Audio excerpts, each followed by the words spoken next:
My name is Julia French, and I'll be playing factory worker Dina Lishvitz and defense lawyer Max Sauter. My name is Brittney Boyd, and I will be playing young Eva Harris. My name is Brianna Boyd, and I will be playing old Eva Harris.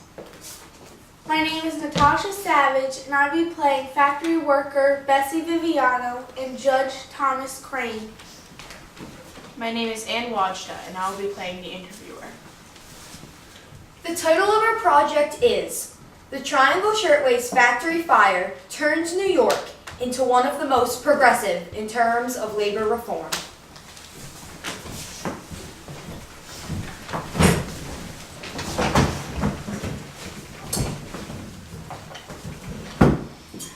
We all have heard of the tragedy that happened on March 25th, 1911. Now, 25 years later, we have a survivor of the Triangle Shirtwaist Factory Fire here to tell us her story of survival. We have Eva Harris, a former seamstress at the factory located on floors 8 through 10 of the Ash Building in New York City. She was working on the 8th floor that tragic day when fire broke out in the factory. Thank you, Eva, for joining us today. The pleasure is mine. I'm pleased to be here today. So, Eva, I'm ever so curious. What was your everyday life like working at the factory? Well, I was a seamstress on the 8th floor. My job was to sew the fabric for the shirts that our factory was so famous for. The floor that I worked on was dirty and loud. There was a constant noise of sewing machines, flow of fabric scratch everywhere, and dirt that covered every square inch. I remember always going home with dirty face and hands because of all the work that I had to do. I never recall seeing a happy face during the workday. The sweat that fell from our bodies was almost as if our lives were slowly being pulled away from us. What were the normal working hours at the factory? Well, we worked 14 hours at most a day and got an hour and a half for lunch and supper. During those 14 hours, we managed to produce 2,000 shirts as a factory. Now, what was it like the day of the fire, before the fire actually occurred? Well, as you can imagine, it was just an ordinary day. No one could see this coming, not even in a million years.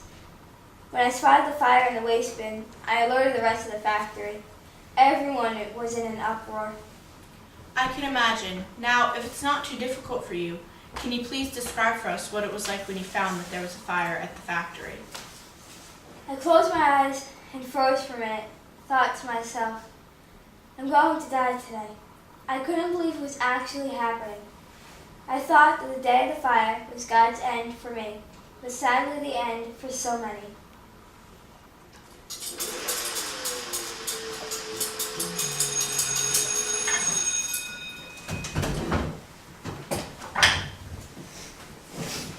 Dismissed.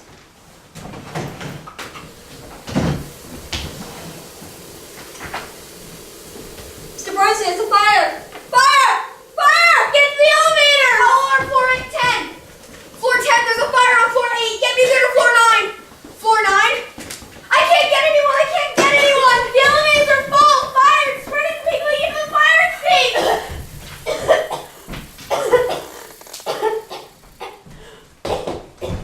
Finding a way to escape was a blessing for you. You are very fortunate to be here with us today.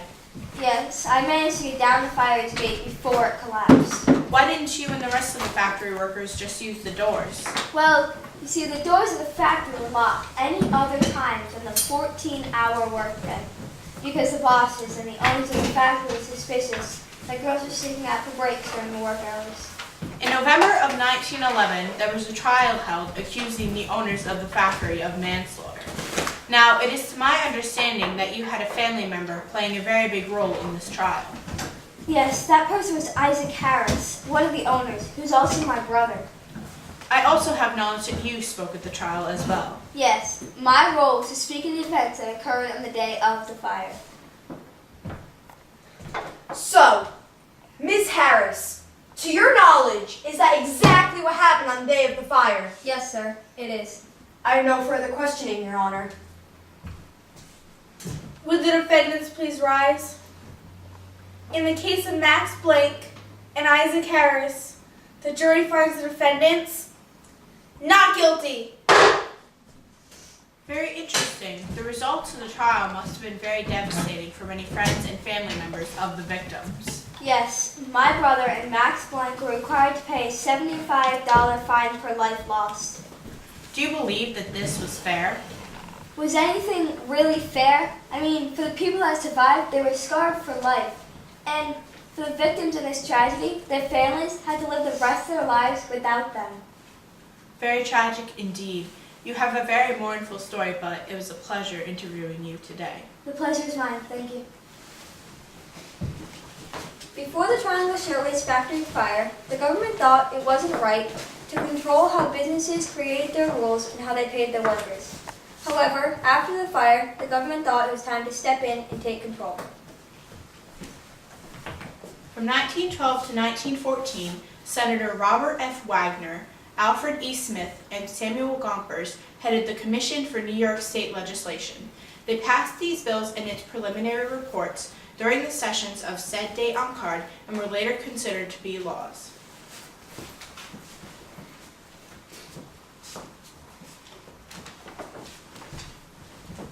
(1912). Just 1 year after the fire, it became mandatory for all facilities to run fire drills and install automatic sprinkler systems in case of a fire.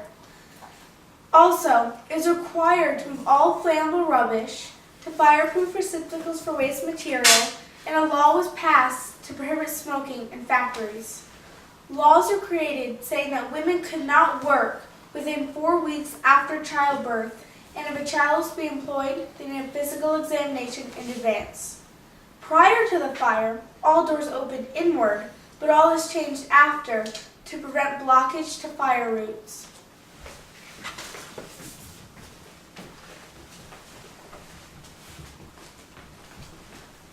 (1913). Penalties for violation of labor laws were put into place. The amendment to Greater New York Charter with reference to the fire was also passed. Children under the age of 14 were not allowed to work in tenement houses or cannery sheds. The cleanliness of workrooms was mandatory, and child labor became illegal in dangerous occupations.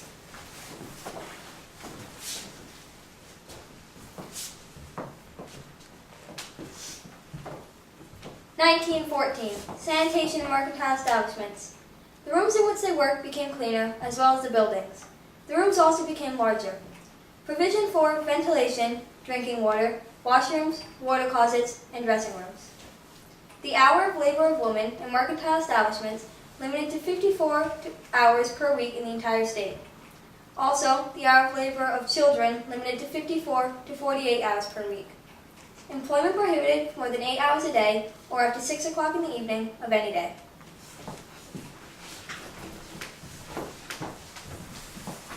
After the New York State Legislature passed these safety laws, other states in the U.S. decided to follow in their footsteps. From fire drills to maintenance of facilities, the Triangle Shirtwaist factory fires altered history for the better. Just picture yourself working at the age of 14, hours on end, because child labor was still legal. Just picture the sweat dripping down your forehead as you worked to support your own family. Your choices were limited. You were stuck in a very dangerous environment. Since laws have started to be passed to prevent harsh labor and fire safety, people have been safer in public workplaces and buildings. In 1971, workplace conditions and regulations were all placed under one direction for the Occupation Safety and Health Administration. OSHA was created to establish standards in workplaces in order to reduce injuries and fatalities on the job. Even though many hearts were crushed and a lot of lives were lost, the Triangle Shirtwaist factory fire of 1911 was a major turning point in America's labor history.